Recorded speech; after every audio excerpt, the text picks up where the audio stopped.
Hello student, I hope you have completed question answer of the previous chapter. Now in this video we are going to discuss about fifth chapter of science, that is coal and petroleum. देखिए कोल एक black colour का material होता है और petroleum की बहुत सारी चीज़ें हम लोग पेट्रोलियम से बने प्रोडक्ट का यूज करते हैं, जैसे पेट्रोल हो गया, डीजल हो गया, वैक्स हो गया, है ना। इस तरह की बहुत सारी चीज़ों को हम लोग अपनी डेली लाइफ में यूज करते हैं. So students, let's start the chapter. We use various material for our basic needs. Some of them are found in nature and some have been made by human effort. देखिए हम लोग बहुत सारी materials को use करते हैं अपनी basic need में, है ना। कुछ मटेरियल जो होते हैं वो हमें नेचर से मिलते हैं और कुछ हम लोग बनाते हैं. तो एक्टिविटी 5.1 में वह यही बताई गई है, make a list of various material used by us in daily life and classify them as natural and man made. यहाँ पे आपको टेबल में दो कॉलम बना है, नेचुरल और मैन मेड, है ना। तो आप लोगों को यहाँ पे नेचुरल चीज़ें लिखनी है और यहाँ पे मैन मेड. नेचुरल जैसे हो गई एयर हो गया, प्लांट हो गया, वाटर हो गया, सॉइल हो गया, जो हमें नेचर से मिलता है. और मैन मेड मतलब होता है जो ह्यूमन बींग्स खुद बनाता है. तो मैन मेड में जैसे क्या हो गया, प्लास्टिक हो गया, है ना. तो ये सारी चीज़ें आप लोगों को सोच करके यहाँ पे लिस्ट बनाना है. Does this list include air, water, soil and minerals? Since all these are obtained from nature, they are called natural source. देखिए ऐसे प्रोडक्ट जो हमें नेचर से मिलते हैं उन्हें हम लोग क्या बोलते हैं, नेचुरल रिसोर्सेज बोलते हैं. देखिए in the light of availability of various resources in nature, natural resources can be broadly classified into two kinds. देखिए नेचुरल रिसोर्सेज को हम लोग 2 टाइप में क्लासीफाइड कर सकते हैं. First is the inexhaustible natural resource और second is the exhaustible natural resource. तो पहले हम लोग जानते हैं इनएग्जॉस्टिबल नेचुरल रिसोर्स क्या होते हैं.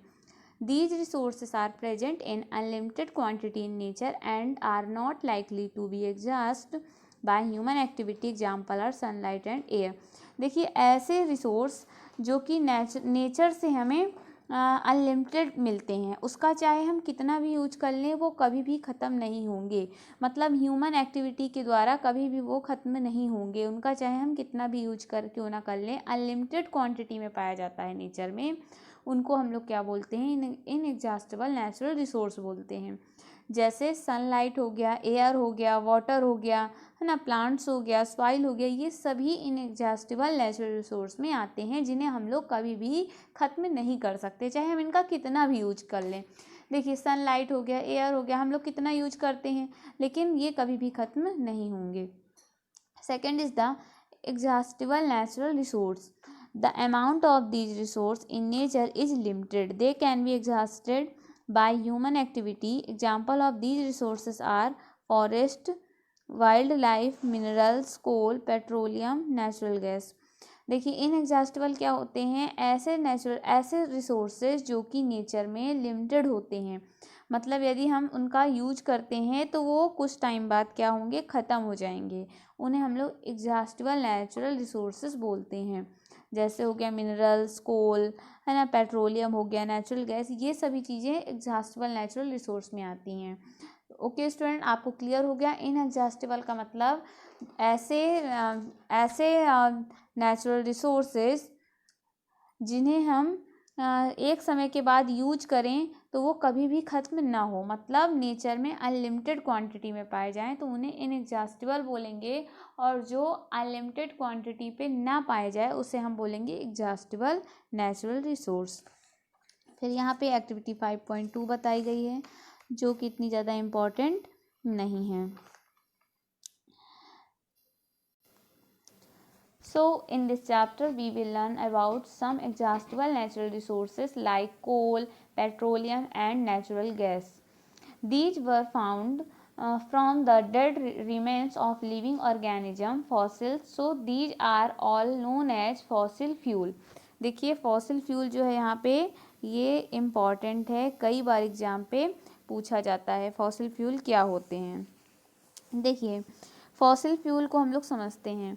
क्या होता है, बहुत टाइम पहले प्लांट्स या फिर ऑर्गेनिज्म के डेड होने के बाद जब ये ज़मीन में क्या होते हैं, धंस जाते हैं और ये कन्वर्ट हो करके क्या बन जाते हैं, फॉसिल फ्यूल बन जाते हैं। मतलब बहुत साल पहले कई प्लांट्स वगैरह ऑर्गेनिज्म की जो डेड हो गए है ना, तो उसकी जो रिमेन्स पार्ट होता है तो वो क्या हो जाता है, सॉइल में हमारे दब जाता है, और भी जब टेम्परेचर बढ़ता जाता है तो वो धीरे धीरे क्या होता है, दबता जाता है, और वो कन्वर्ट हो करके फॉसिल बन जाता है, जिसे फॉसिल फ्यूल बोलते हैं।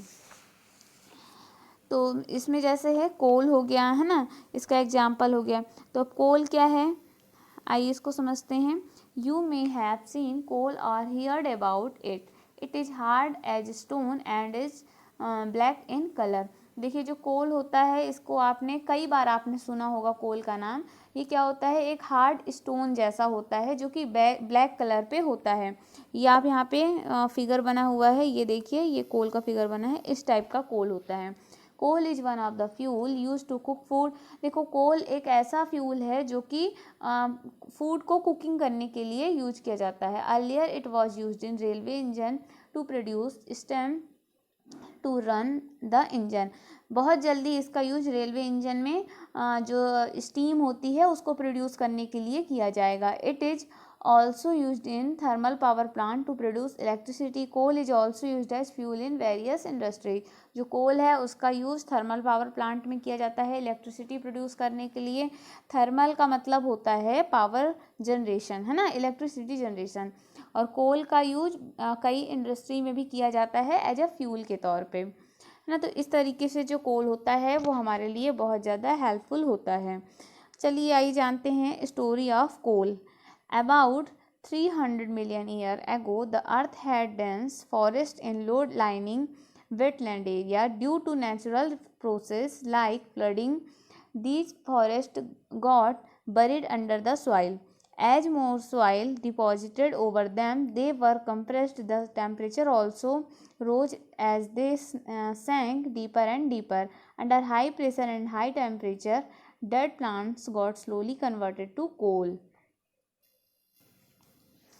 देखिए कोल क्या होता है, इसकी स्टोरी क्या है ना। तो आज से लगभग 300 मिलियन ईयर पहले हमारे अर्थ में बहुत ज़्यादा फॉरेस्ट थे। अब तो उतने फॉरेस्ट नहीं हैं क्योंकि डे बाय डे फॉरेस्ट को काटा जा रहा है ना, पॉपुलेशन इंक्रीज होने के कारण। तो पहले बहुत ज़्यादा फॉरेस्ट थे और बहुत ज़्यादा वेटलैंड एरिया थे। वेटलैंड एरिया उसको बोलते हैं जहाँ पे बहुत ज़्यादा लेक वगैरह होती हैं, है ना। तो पहले क्या थे, बहुत ज़्यादा फॉरेस्ट थे और बहुत ज़्यादा वेटलैंड एरिया थे। तो बहुत सारी नेचुरल प्रोसेस के द्वारा क्या हुआ, जैसे नेचुरल प्रोसेस क्या है, जैसे फ्लडिंग हो गया, अर्थक्वेक हो गया। तो ये जब इनकी जो डेथ बॉडी थी, मतलब जो जैसे वेटलैंड एरिया में जो भी ऑर्गेनिज्म रहते थे उनकी डेथ बॉडी, है ना, प्लांट्स वगैरह, फॉरेस्ट में क्या होंगे, प्लांट्स होंगे, तो उनकी जो डेथ बॉडी थी तो वो क्या हुई, नेचुरल प्रोसेस के द्वारा ज़मीन के अंदर दब गई। मतलब जैसे अर्थक्वेक आया या फिर फ्लडिंग आई तो ये क्या हुआ, नीचे दब गए।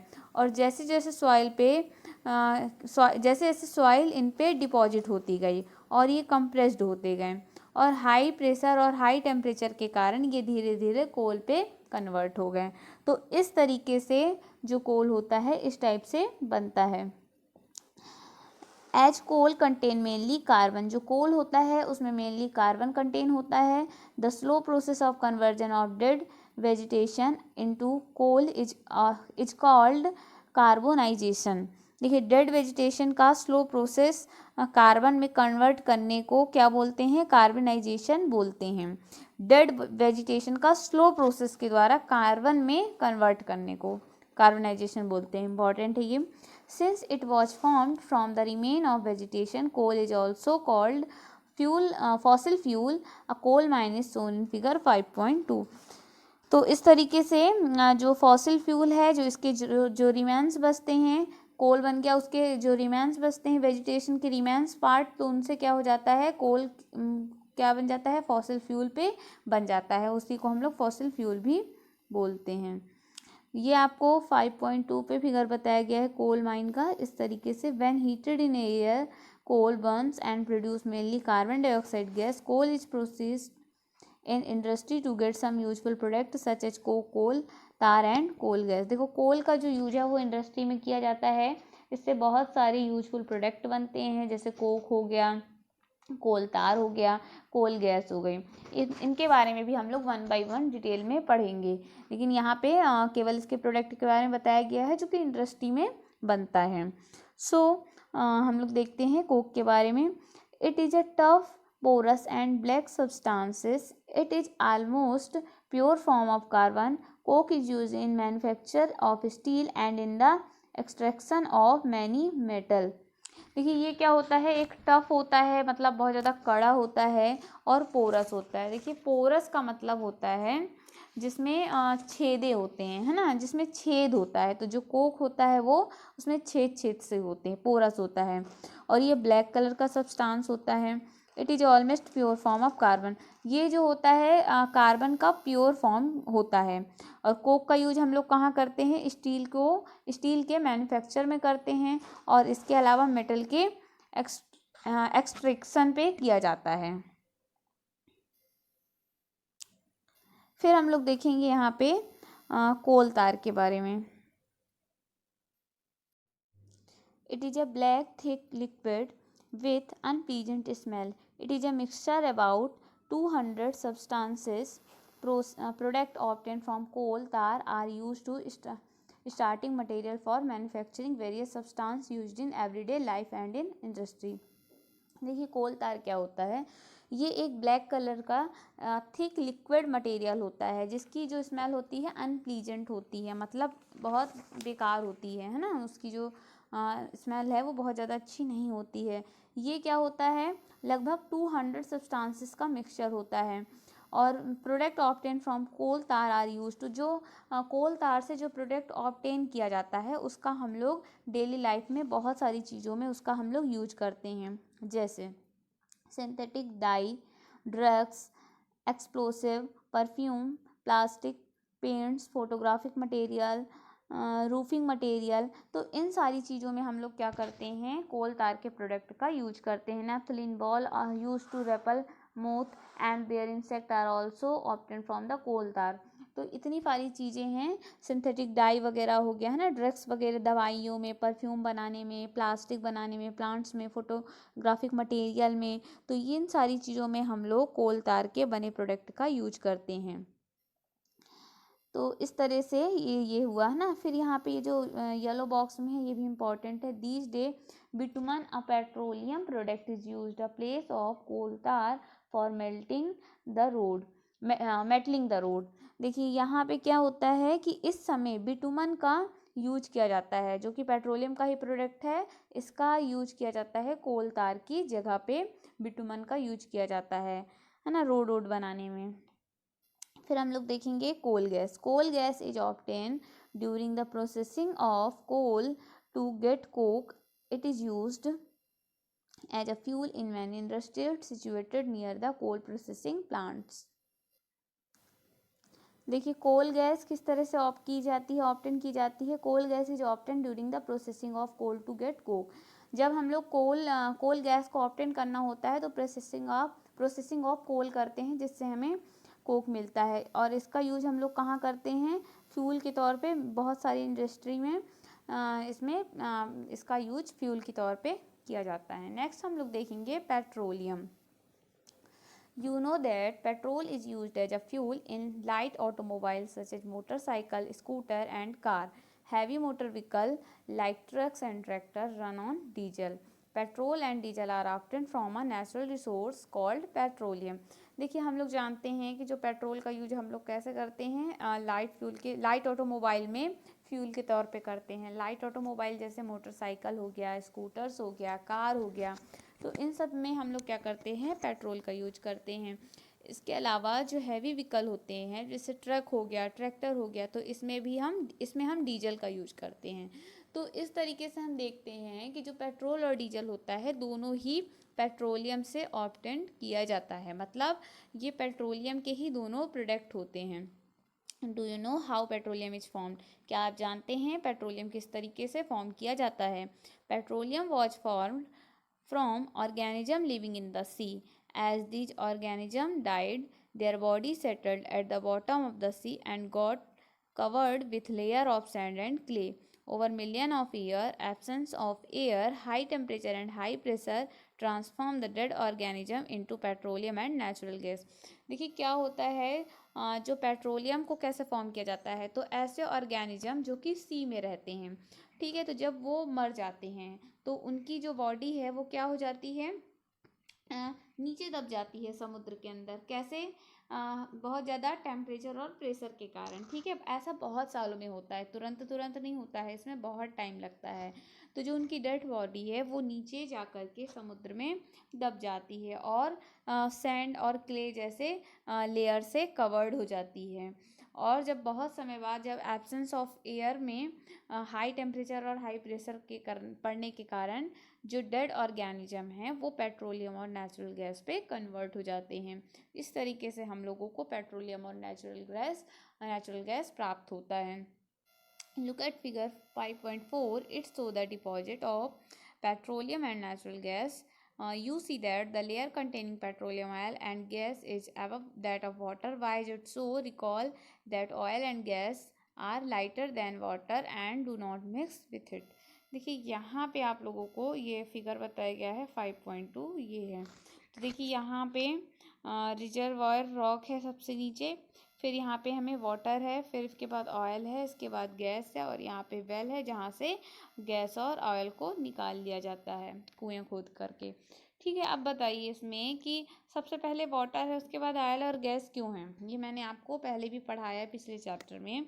जो वाटर होता है वो ऑयल से भारी होता है और ऑयल हल्का होता है, तो जो चीज़ें हल्की होती हैं वो ऊपर रहती हैं, तो इसलिए ऑयल जो है वो हल्का होता है और इसलिए वो वाटर की लेयर से ऊपर है, और उसके ऊपर गैस है, क्योंकि गैस सबसे ज़्यादा हल्की होती है, तब तो उसके जो मॉलिक्यूल्स है इधर उधर घूमते रहते हैं, है ना।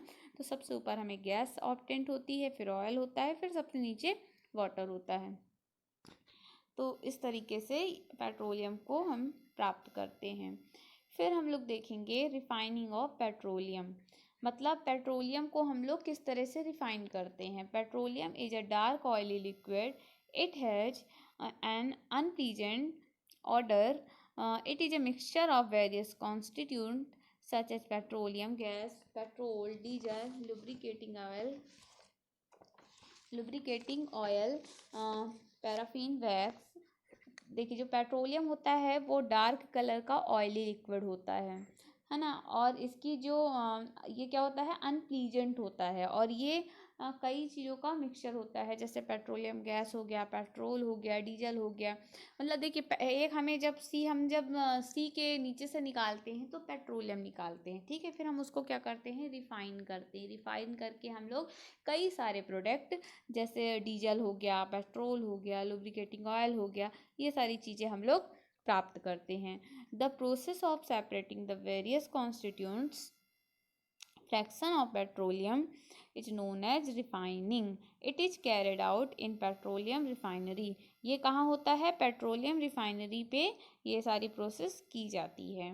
Various constituents of petroleum and their use in table 5.1। देखिए बहुत ज़्यादा इम्पॉर्टेंट है, वेरी मोस्ट, इसको आप लोग अच्छी तरीके से नोटबुक में भी लिख लीजिएगा, बहुत ज़्यादा पूछा जाता है। यहाँ पे है कॉन्स्टिट्यूंट्स ऑफ पेट्रोलियम और यहाँ पे यूजेस दिया गया है। देखिए पेट्रोलियम से हमें क्या क्या मिलता है, हमें क्या क्या मिलता है, एलपीजी मिलता है, इसका यूज हम लोग कहाँ करते हैं, fuel for home and industry. जो हम लोग घर में खाना पकाते हैं तो उस जो हमारे यहाँ जो सिलेंडर होता है वो सिलेंडर पे एलपीजी गैस ही भरी होती है, तो इसका यूज हम लोग घर में और इंडस्ट्री में करते हैं। फिर पेट्रोल का यूज़ तो आप लोग अच्छे से जानते होंगे, है ना, गाड़ी वगैरह में किया जाता है। फिर कैरोसिन का यूज कहाँ किया जाता है, fuel for stove, lamp, stove जलाने में, लैम्प जलाने में। फिर डीजल का यूज हम लोग कहाँ करते हैं, हैवी मोटर व्हीकल में, इलेक्ट्रिक जनरेटर में करते हैं। फिर इसी तरह से लुब्रिकेटिंग ऑयल का हम लोग कहाँ यूज करते हैं, लुब्रिकेशन पे करते हैं। पैराफिन वैक्स का हम लोग कैंडल वैसलिन वगैरह बनाने में, जो वैसलिन वगैरह होती है ना वो पैराफिन वैक्स की ही बनाई जाती है। बिटुमन का यूज हम लोग पेंट और रोड सरफेसिंग को बनाने में करते हैं। तो इस तरीके से हम लोग जो पेट्रोलियम के जो प्रोडक्ट होते हैं जो उनसे बनते हैं वो बहुत ज़्यादा इम्पॉर्टेंट है और इसकी यूज भी बहुत ज़्यादा इम्पॉर्टेंट होता है। इसको आप लोग अच्छे से पढ़ लीजिएगा। फिर इसके बाद हम लोग देखेंगे नेचुरल गैस। अभी मैंने बताया कि जो ये पूरी प्रोसेस होती है मतलब सी के ऑर्गेनिज्म से, तो उससे क्या बनता है, पेट्रोलियम और नेचुरल गैस ऑप्टेन होता है। दो चीज़ें हम लोग को ऑप्टेन होता है। तो हम लोगों ने पेट्रोलियम के बारे में पढ़ लिया, पेट्रोलियम से क्या कैसे प्रोडक्ट बनते हैं। अब हम लोग पढ़ेंगे नेचुरल गैस के बारे में। Natural gas is very important fossil fuel because it is easy to transport through pipes. Natural gas is stored under high pressure as compressed natural gas CNG। लेकिन नेचुरल गैस को हम लोग क्या बोलते हैं, CNG भी बोलते हैं, ठीक है। CNG नेचुरल गैस होती है। तो जो नेचुरल गैस होती है वो बहुत ही इम्पॉर्टेंट फॉसिल फ्यूल होती है, क्योंकि हम लोग इसे आसानी से पाइप के थ्रू ट्रांसपोर्ट कर सकते हैं। मतलब ये पाइप के थ्रू एक स्थान से दूसरे स्थान पे चली जाती है। नेचुरल गैस स्टोर, जो नेचुरल गैस का स्टोर होता है वो हाई प्रेशर में नेचुरल गैस को कंप्रेस करके किया जाता है। CNG is used for power generation. CNG का यूज हम लोग पावर जनरेशन में करते हैं। It is now being used as a fuel as transport vehicle because it is less polluting, it is a cleaner fuel. देखिए इसका use हम लोग ट्रांसपोर्ट व्हीकल में भी करते हैं, क्योंकि ये क्या होता है, इससे बहुत ज़्यादा पॉल्यूशन नहीं होता है, ये लेस पॉल्यूटिंग गैस होती है, इसलिए हम इसका यूज क्लीनर फ्यूल की तरह भी करते हैं। The great advantage of CNG is that it can be use directly for burning in home and factory where it can be supplied through pipes. देखिए इसका सबसे अच्छा यूज ये है कि हम इसको कहीं भी पाइपलाइन के थ्रू होम्स या फिर फैक्ट्री वगैरह में आसानी से सप्लाई कर सकते हैं। Such a network of pipeline exist in Vadodara Gujarat, some part of Delhi and other places. देखिए इसकी पाइपलाइन का नेटवर्क कहाँ कहाँ है, मतलब ये कहाँ कहाँ इजली से हमें मिल जाती। तो गुजरात हो गया और दिल्ली के कुछ पार्ट हो गए, और इसके अलावा और भी प्लेसेस में। Natural gas is also use as a starting material for the manufacture of a number of chemical and fertiliser. India has vast reserve of natural gas in our country. Natural gas has been found in Tripura, Rajasthan, Maharashtra and in the Krishna Godavari Delta। देखिए इसके अलावा natural gas हमारी country में कहाँ कहाँ है, त्रिपुरा में, राजस्थान में, महाराष्ट्र में और कृष्ण गोदावरी डेल्टा में है। Can coal, petroleum and natural gas be prepared in the laboratory from dead organism.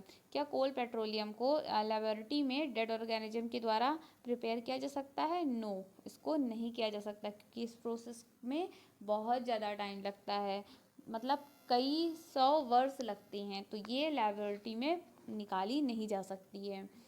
Some natural resources are limited, इसको हम लोग देखेंगे। You have studied in the beginning of the chapter that some natural resources are exhaustible like fossil fuel, forest, minerals. हम लोगों ने इस chapter के starting में देखा है कि कुछ नेचुरल रिसोर्सेज जो होते हैं वो इनएग्जॉस्टिबल होते हैं, जैसे फॉसिल फ्यूल हो गया, फॉरेस्ट हो गया, मिनरल हो गया। You know that coal and petroleum are fossil fuel. हम लोग जानते हैं कि कोल और पेट्रोलियम फॉसिल फ्यूल होते हैं। फॉसिल फ्यूल मैंने स्टार्टिंग में बताया है। It required the dead organism million of year to get converted into these fuel.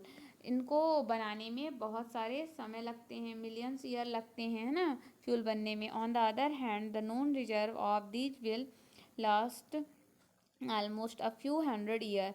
Moreover, burning of these fuel is a major cause of air pollution. Their use is also linked to global warming. It is um, it is therefore necessary that we use these fuel only when absolutely necessary. This will result in better environment, smaller risk of global warming and their availability for a longer period of time। देखिए इसका use जो है हमको एक limited period में ही करना चाहिए, नहीं तो कुछ टाइम बाद क्या होगा, ये बहुत जल्दी ख़त्म हो जाएगा। जैसे पेट्रोल डीजल वगैरह है ना, ये सब पेट्रोलियम से के ही प्रोडक्ट हैं, तो यदि हम इनका बहुत ज़्यादा यूज करेंगे ना, तो कुछ सालों बाद ये प्रॉब्लम आ जाएगी कि ये पूरी तरह से ख़त्म हो जाएंगे, फिर हम इनका यूज नहीं कर पाएंगे। इसलिए हमें इनको बहुत संभाल के यूज करना चाहिए। और ये इसके ज़्यादा यूज़ से ग्लोबल वार्मिंग की भी प्रॉब्लम आती है, तो इसलिए हमको और हिसाब से करना चाहिए कि इसके बैड इफ़ेक्ट की वजह से हमारा इन्वायरमेंट ख़राब ना हो, इफ़ेक्टेड ना हो।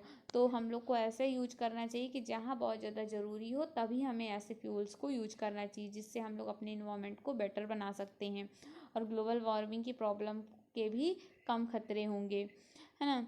इन India the petroleum conversion research association advise people how to save petrol diesel while driving. Their tips are, देखिए इंडिया में पेट्रोलियम कन्वर्जन रिसर्च एसोसिएशन ने कुछ लोगों को एडवाइस दिया है कि हम किस तरह से पेट्रोल और डीजल को ड्राइविंग के दौरान बचा सकते हैं। Drive at a constant and moderate speed as far as possible. हम जब गाड़ी चलाते हैं तो हमें इतना ध्यान देना चाहिए कि हमारी जो स्पीड है वो कांस्टेंट और मॉडरेट होना चाहिए। मतलब ऐसा नहीं कि बहुत तेज़ से चला रहे हैं फिर धीमा कर रहे हैं फिर तेज़ धीमा, तो एक कांस्टेंट स्पीड में हमें गाड़ी को चलाना चाहिए। Switch off the engine at traffic light और at a place where you have to wait. हमें ऐसे स्थानों पे जहाँ जैसे ट्रैफिक लाइट है या हम किसी का वेट कर रहे हैं तो वहाँ पे हमें इंजन को स्विच ऑफ कर देना चाहिए। इंश्योर करेक्ट टायर प्रेशर, हमें हमेशा टायर का प्रेशर करेक्ट करके चलना चाहिए। Ensure regular maintenance of the vehicle की रेगुलर मेंटेनेंस पे ध्यान देना चाहिए। तो इस तरह से ये चैप्टर हमारा कंप्लीट हुआ। इसके जो क्वेश्चन आंसर है वो अगले PDF में भेज दिए जाएंगे। Okay, thank you.